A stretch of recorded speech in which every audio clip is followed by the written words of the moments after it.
नमस्कार बच्चों, मेरा नाम है तरुण शर्मा और आज हम क्लास 12 बायोलॉजी का एक और important topic which is megasporangium इसे डिस्कस करेंगे। Megasporangium means ovule. ओव्यूल की स्ट्रक्चर क्या है, फीमेल पार्ट में जो ओव्यूल होता है उसकी स्ट्रक्चर क्या है, और फिर उस ओव्यूल में प्रेजेंस जो सेल्स हैं उनसे मेगास्पोरोजेनेसिस मतलब मेगास्पोर की फॉर्मेशन कैसे होती है, इसको जानने की कोशिश करेंगे। तो first of all you know कि प्लांट में जो फ्लावर है, रिप्रोडक्टिव ऑर्गन, उसमें जो फीमेल पार्ट है, फीमेल पार्ट क्या है हमारा, that is gynoecium. Female part क्या है, gynoecium. Gynoecium is made up of three things. Gynoecium तीन चीजों से मिलकर के बना हुआ है। कौन कौन सी तीन चीजें हमारे पास? पहली चीज है that landing platform, then we have long cylindrical like structure, and then we have a bulge portion which is connected with this receptacle. These three structures are present in a gynoecium. Uppermost part is stigma, next one is style, and third one is ovary. ये तीन चीजें gynoecium female reproductive part में पाई जाती हैं। ठीक, stigma कैसे सर्व कर रहा है? स्टिग्मा सर्व कर रहा है पॉलन ग्रेन्स के लिए लैंडिंग प्लेटफॉर्म की फॉर्म में। मतलब पॉलन ग्रेन्स आकर के अगर कहीं रुकेंगे तो वो जगह कौन है? स्टिग्मा। नेक्स्ट आती है long cylindrical structure, style. Style के केस में ध्यान रखना, स्टाइल दोनों तरीके का हो सकता है। इट में भी हॉलो हो सकता है कि स्टाइल अंदर से खोखला हो, मतलब ये जो सिलेंड्रिकल पार्ट है अंदर से हॉलो हो।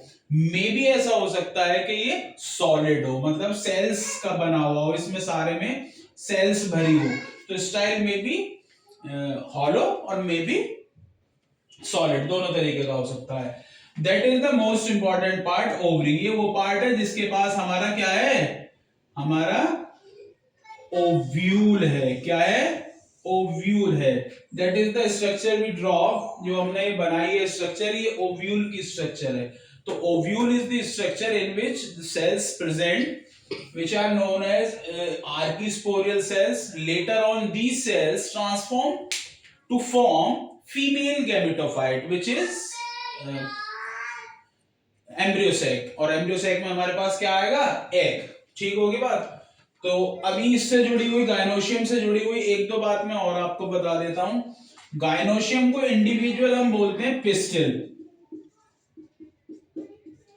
मे भी ऐसा हो सकता है कि किसी फ्लावर में एक पिस्टिल हो, और मे भी ऐसा हो सकता है कि ज्यादा पिस्टिल हो एक से। अगर एक पिस्टिल हमारे पास होती है then we call it monocarpellary. तब हम उसे क्या बोलते हैं? मोनोकार्पेलरी, मतलब only one single pistil. Suppose करें ये हमारे पास मेल फीमेल रिप्रोडक्टिव पार्ट है, तो ये सिंगल प्रेजेंट है, बीचों बीच सेंट्रली प्लेस्ड, केवल एक पिस्टिल है। मे भी हो सकता है कि हमारे पास एक ही फ्लावर में बहुत सारे पिस्टिल हो। ये बहुत सारे पिस्टिल एक ही फ्लावर में है, मतलब मोर than one part, one structure, one pistil. तो अगर हमारे पास ज्यादा है तो फिर हम उसे क्या बोलेंगे? Multi carpellary. क्या बोलेंगे? Multi carpellary. क्लियर हो रही है बात? मतलब if pistils are more than one, ज्यादा है, तो हम उसे बोलेंगे मल्टी कार्पेलरी। अब मल्टी कार्पेलरी में फिर दो चीजें हैं जो समझने की हैं, जो एनसीईआरटी बुक में भी मेंशन है बेटे। मल्टी कार्पेलरी में क्या है? देखो ये पिस्टिल्स हैं, हो सकता है कि ये पिस्टिल्स आपस में एक साथ फ्यूज हो, मतलब एक ही साथ चिपकी हुई है, मतलब इनका बॉटम जो है वो एक दूसरे के साथ चिपका हुआ है, तो फ्यूज भी हो सकती है पिस्टिल्स। और हो सकता है कि ये सब फ्री हो, ये इससे अलग, ये इससे अलग, ये अलग, ये अलग, सारी की सारी पिस्टिल्स कैसी हो? फ्री। तो पिस्टिल्स में बी फ्री और में बी फ्यूज। अगर पिस्टिल फ्री है देन वी कॉल इट, अगर पिस्टिल कैसी है? मल्टी कार्पेलरी के केस में अगर फ्री है then we called apocarpous flower, apocarpous condition, और may be they are fuse, हो सकता है कि वो फ्यूज हो, then we call them syncarpous. Clear होगी बात? तो ये दो चीजें हैं हमारे पास जो समझने की है। That is gynoecium, it is made up of these three things. Pistil के बेस पर monocarpellary, multicarpellary, then we have ovule.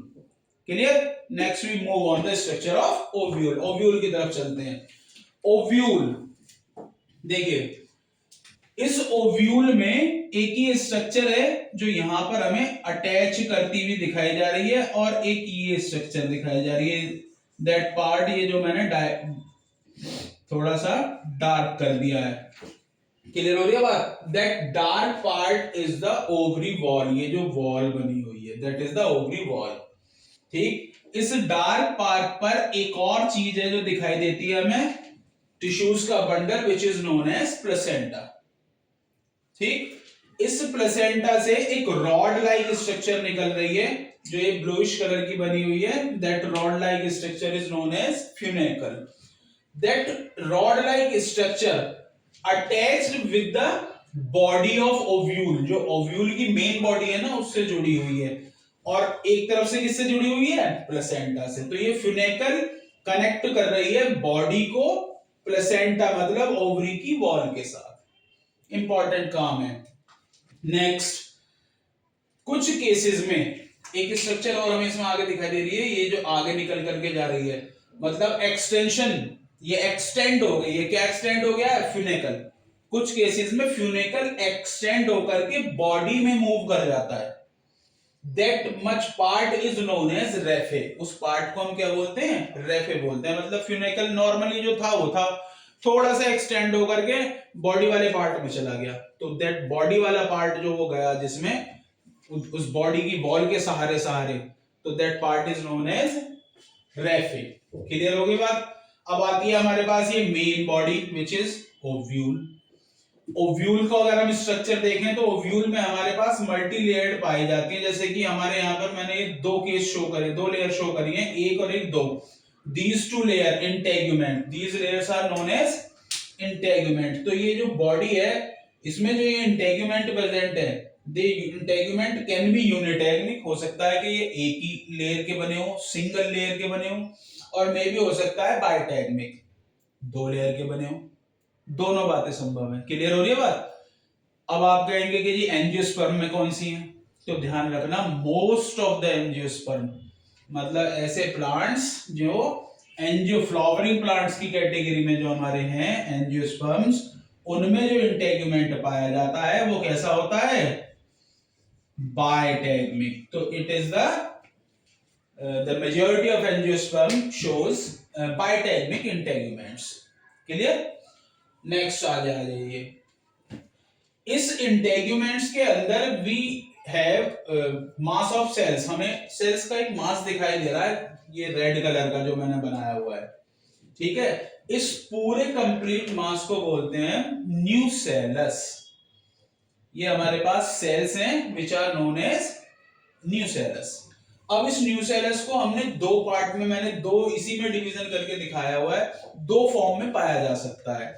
मे भी ऐसा हो सकता है कि न्यूसेलस फ्री हो, मतलब फ्री मींस टू से लेस इन नंबर, आराम आराम से कहीं कहीं कोई लगा हुआ है, भीड़ भड़का नहीं है। क्लियर हो रही है बात? आराम आराम से जगह जगह पर लगे हुए हैं, लेस नंबर है, कम है, एक कम जगह है हमारे पास, उसमें कम लगे हुए हैं, तो फ्रीली लगे रहते हैं आराम आराम से। और एक ऐसा होता है कि डेंस, ये जो नीचे वाला दिखाया जा रहा है, मतलब सेल्स का नंबर हाई है, तो न्यूसेलस का कंटेंट हाई है। अगर न्यूसेलस कम है, लेस है, देन वी कॉल इट टेन्यू न्यूसेलेट। और अगर न्यूसेलस हाई अमाउंट में भरा हुआ है तो then we call it crassinucellate. दोनों ही केस जो है वो किसके हैं? न्यूसेलस के। क्लियर हो रही है बात? तो ये स्ट्रक्चर हो जाती है हमारे पास। तो ओवरी वॉल से जुड़ा हुआ प्लेसेंटा, प्लेसेंटा से लगा हुआ है फ्यूनिकल, फ्यूनिकल का एक्सटेंशन रेफे, फिर बॉडी आ गई, बॉडी में इंटेगुमेंट्स की लेयर है, इंटेगुमेंट्स एंजियोस्पर्म के केस में बाइटैगमिक, और अंदर भरा हुआ है न्यूसेलस। ठीक, आगे आ जाइए। In this structure we see these two things, chalazal end and micropyle end। इस स्ट्रक्चर में दो चीजें और दिखाई दे रही हैं। chalazal end, it is the end which is towards the stigma। जो किसकी तरफ जा रहा है, स्टिग्मा की तरफ। जरा ध्यान देना, अगर मैं इस स्ट्रक्चर को पूरा कर दूं, यहां से ऐसे लेकर के ऐसे ले आऊं और फिर ये ऊपर से स्टाइल और फिर और ऊपर स्टिग्मा। क्लियर हो रही है बात? तो which is towards the stigma is known as chalaza end and the end which is towards the ये इसके नीचे क्या है, thalamus, which is towards the thalamus or receptacle is known as micropyle end. Another way, इसको एक तरीके से हम और समझ सकते हैं क्या, इंटेग्यूमेंट एक तरफ से खुले हुए होते हैं, क्लोज बंद नहीं होते। समझ रहे हो? एक लेयर आ रही है ऊपर से आकर के, ऐसा नहीं कि पूरी बंद हो गई, नहीं, हल्की सी खुली हुई है, तो बीच में एक गैप है। जिस तरफ से इंटेग्यूमेंट्स ओपन है, सिंपल ये ध्यान रखना, जिस तरफ से ओपन है that end is known as micropyle end. बात खत्म हो गई। क्लियर? तो that is the structure of ovule. ये ओव्यूल है और ये ओव्यूल कैसा है, that is known as anatropous ovule. ठीक है बात? कोई दिक्कत? आ जाइए आगे। ये anatropous ovule most of the angiosperms में यही पाया जाता है। अब आ जाओ आपके, जी सर ये तो बात समझ में आ गई, ये स्ट्रक्चर हो गई हमारे पास, ये ओव्यूल हो गया, ये इसकी कॉम्पैक्ट स्ट्रक्चर हो गई। अब आगे आगे क्या होगा, तो आगे फिर next that is the megasporangium. ये जो अभी तक हमने समझाया। अगला क्या आता है हमारे पास, मेगास्पोरोजेनेसिस। इसमें होगा क्या, ये स्ट्रक्चर क्यों पढ़ रहे हो, क्यों समझ रहे हो, क्या फायदा इसका? इसलिए समझ रहे हैं क्योंकि बेटे फ्यूचर में जो फीमेल गैमेट बनेगा वो फीमेल गैमेट इसी स्ट्रक्चर के अंदर फॉर्म होगा। समझ में आ रही है बात? मतलब इस स्ट्रक्चर के बाहर नहीं, ये वो स्ट्रक्चर है जिस स्ट्रक्चर के अंदर फ्यूचर बनाने वाला फीमेल गैमेट बनाया जाएगा, फॉर्म होगा। ठीक है? अब आप कहेंगे कौन करेगा फॉर्म, तो ये जो न्यूसेलस की सेल्स भरी हुई हैं, इन्हीं न्यूसेलस की सेल्स में से एक सेल निकल करके डिवाइड होगी, मैच्योर होगी, एमएमसी बनाएगी और फ्यूचर गैमीट बनाएगी। कैसे होगा ये प्रोसेस, उसको समझ लेते हैं। देखो जैसे मैंने माइक्रोस्पोरोजेनेसिस के केस में बताया था, माइक्रो माने छोटा, स्पोरो माने गैमीट, जेनेसिस माने फॉर्मेशन, तो छोटे गैमीट की फॉर्मेशन। ऐसे यहां पर क्या है, मेगा स्पोरोजेनेसिस, मेगा माने बड़ा, लार्ज, बड़े गैमीट की formation, that is mega sporogenesis. How it happens, let us check. आओ इसे चेक करते हैं कैसे होता है। देखो मैंने एक डार्क सेल कर रखी है बेटे, ये जो डार्क वाला पार्ट है ना, at the towards the micropyle and, nucellus की सेल जो डार्क वाली है वो मैंने निकाल करके हम बाहर लिया है, that is the nucellar cell और we can call it archesporial cell. It divides, ये डिवाइड होगी and it forms MMC. You know MMC क्या होता है? एमएमसी, वहां पर भी एमएमसी आया था मेल वाले पार्ट में, यहां फिर एमएमसी आ रहा है। मेगा स्पोर मदर सेल, वहां क्या था, माइक्रोस्पोर मदर सेल, यहां क्या है, मेगा स्पोर मदर सेल। बात समझ में आ रही है? कोई इशू? एमएमसी बन गई, MMC is mega spore mother cell. ठीक हो गई बात? कोई दिक्कत? आगे आ जाइए। अब इस मेगा स्पोर मदर सेल में, एमएमसी में क्या हो रहा है, रिडक्शनल सेल डिवीजन। क्या होगा? Reductional cell division. Reductional cell division तो जानते ही हो गया। रिडक्शनल सेल डिवीजन मींस ऐसा डिवीजन जिसमें नंबर ऑफ क्रोमोसोम घट करके आधे रह जाए। आधे मतलब जैसे in case of human beings में अगर मैं अपने में बताऊं तो हमारे पास जो हमारी प्लॉइडी है, जो हमारे सेल्स हैं वो डिप्लॉइड प्लॉइडी में है, पर जब अब मैं गैमीट बनाऊंगा तो उनका नंबर क्रोमोसोम का घट करके आधा रह जाएगा, प्लॉइडी भी आधी रह जाएगी। इसको एक तरीके से और समझ लीजिए, जैसे कि अगर मैं आपसे कहूं हमारे पास क्रोमोसोम 46 हैं तो 2 सेट हो गए, मतलब एक सेट 23 क्रोमोसोम का है, तो सिंगल सेट हमारे पास 23 क्रोमोसोम का, डबल सेट हमारे पास 46 क्रोमोसोम का। सिंगल n से रिप्रेजेंट करेंगे हम और डबल 2n से रिप्रेजेंट करेंगे हम। क्लियर हो रही है बात?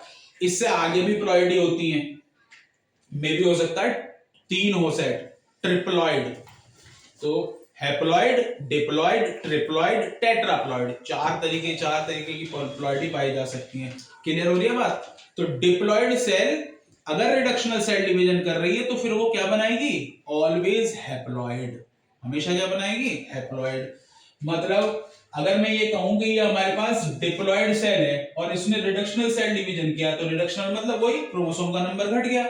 यहां पर कैसी थी ये 2n, डिप्लॉइड को रिप्रेजेंट कैसे कर रहे हैं हम, 2n, और अगर घट गया तो फिर सब क्या बचा हमारे पास, n, सब क्या बचे, n। इट मींस टू से, इसका मतलब हो गया कि मेगास्पोर में reductional cell division, meiotic cell division, meiosis cell division हुआ है और इसने एक लीनियर टेट्राड बना लिया जिसकी प्लॉइडी हैप्लॉइड है। क्लियर होगी बात? तो we have this linear tetrad with haploid ploidy. Clear होगी बात? कोई दिक्कत?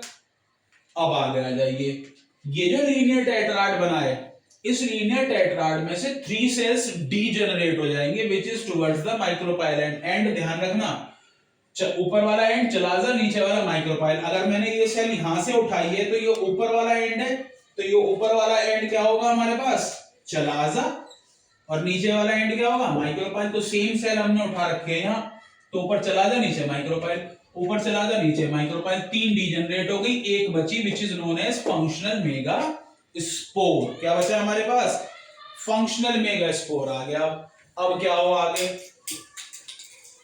इसे मैं साफ कर देता हूं बेटे। आगे फिर इस फंक्शनल मेगा स्पोर के आगे का प्रोसेस देखेंगे। यहां तक बात क्लियर है? कोई प्रॉब्लम तो नहीं यहां तक? डोंट वरी, प्रॉब्लम होगी तो मुझे बताना कमेंट करके। Each and everything gets sort out, वो सब सॉर्ट आउट कर दिया जाएगा। आगे आ जाओ।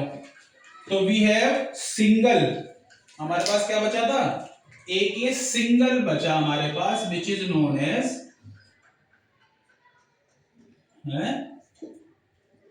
क्या, फंक्शनल मेगा स्पोर। एक हमारे पास क्या बच गया, सिंगल मेगा स्पोर बच गया। क्लियर होगी बात? एक सिंगल मेगा स्पोर आ गया। अब क्या करेंगे आगे, क्या हो नेक्स्ट, क्या प्रोसेस करा जाए, इसीलिए एक और चीज ध्यान रखना, ये कहीं बता दे रहा हूं, इसीलिए इसको मोनोस्पोरिक भी बोलते हैं, monosporic development of female gametophyte, क्योंकि ये सिंगल, मोनो माने सिंगल, सिंगल स्पोर से मिलकर के बनता है। नेचर प्लॉइड कैसी है इसकी, हैप्लॉइड, ये ध्यान रखना, नेचर मैंने बताई थी। एंड क्या होंगे, ऊपर वाला चला जा, नीचे वाला माइक्रोपाइल। ठीक, अब एक चीज होगी, नेक्स्ट स्टेप क्या होगा इसमें, इसमें अगला काम होगा बेटे कैरियोकाइनेसिस। क्या काम होगा, कैरियोकाइनेसिस। कैरियोकाइनेसिस क्या होता है, देखो नाम से ही समझने की कोशिश करो। कैरियो माने न्यूक्लियस, काइनेसिस माने डिवीजन, न्यूक्लियस का डिवीजन। बात समझ में आ रही है? न्यूक्लियस का डिवीजन, सेल का डिवीजन नहीं, केवल न्यूक्लियस का डिवीजन होगा। मतलब क्या जी, मतलब ये कि अगर हमें डिवीजन करना है, अगर हम सेल डिवीजन करते हैं तो 2 फेज में पूरी होती है। क्या, पहला फेज है कैरियोकाइनेसिस जिसमें हम न्यूक्लियस का डिवीजन करेंगे, दूसरा फेज क्या है, साइटोकाइनेसिस जिसमें सेल का डिवीजन होगा। यहाँ सेल का डिवीजन नहीं करना, यहाँ केवल किसका डिवीजन करना है, न्यूक्लियाई का। तो ओनली न्यूक्लियाई डिवीजन, और कितनी बार, 3 टाइम्स। कितनी बार होगा, 3 बार कैरियोकाइनेसिस करेंगे, only karyokinesis. First time karyokinesis करा तो एक न्यूक्लियाई थे, एक से कितने बन गए, 2। सेकंड टाइम, फिर ये फर्स्ट टाइम हो गया, फिर ये आ गया सेकंड टाइम। अगर सेकंड टाइम होता है तो हमारे पास 2 थे, 2 से कितने बन गए, 4, 1 2 3 4। थर्ड टाइम करेंगे तो फिर हमारे पास ये थर्ड टाइम डिवीजन आ गया, तो क्या हो गया, 1 2 3 4 5 6 7 8, कितने न्यूक्लियाई आ गए, 8 न्यूक्लियाई आ गए। 3 बार कैरियोकाइनेसिस हो गया। कोई दिक्कत परेशानी यहाँ तक? आगे आ जाओ। अब इन 8 न्यूक्लियाई को हमें अरेंज करना है। कैसे अरेंज करेंगे, देखिए अब मैं एक बल्क स्ट्रक्चर, बड़ा स्ट्रक्चर बना करके एम्ब्रियो सैक की फॉर्मेशन दिखा देता हूं आपको। इस स्ट्रक्चर को अरेंज करने के लिए मैंने ये बड़ा स्ट्रक्चर बना लिया बेटे। These 3 एंड्स हमें पता ही है, क्योंकि चला जा माइक्रोपाइल, तो एंड ये भी यही रहना है, चला जा माइक्रोपाइल, चला जा माइक्रोपाइल, चला जा माइक्रोपाइल, एंड वही रहने। तो these 3, ये जो ऊपर वाले 3 है, moves towards the चला जा, ये किसकी तरफ मूव करेंगे, चलाजा की तरफ चले जाएंगे और वहां जाकर के 1, 2 और 3 न्यूक्लियाई इधर आ गए। ऐसे ही सेम ये जो नीचे वाले 3 है ये मूव करके किसकी तरफ आ जाएंगे, टुवर्ड्स द माइक्रोपाइल। तो नीचे आ गए तो फिर ये 3 नीचे आ गए हमारे पास, 1, 2 और 3। कोई दिक्कत? आ जाइए। बचे कितने, 2 2 सेंट्रली प्लेस्ड हो गए। तो आपने भैया कहीं नहीं जाना, बीचों बीच अपना यहाँ के वहीं के वहीं बैठे रहो, टेंशन फ्री, कहीं आना नहीं जाना नहीं, टेंशन फ्री, अपना घर लौटो ठंड हो गई है। तो ये अपना घर लौट रहे, कोई टेंशन ही नहीं। ठीक होगी बात?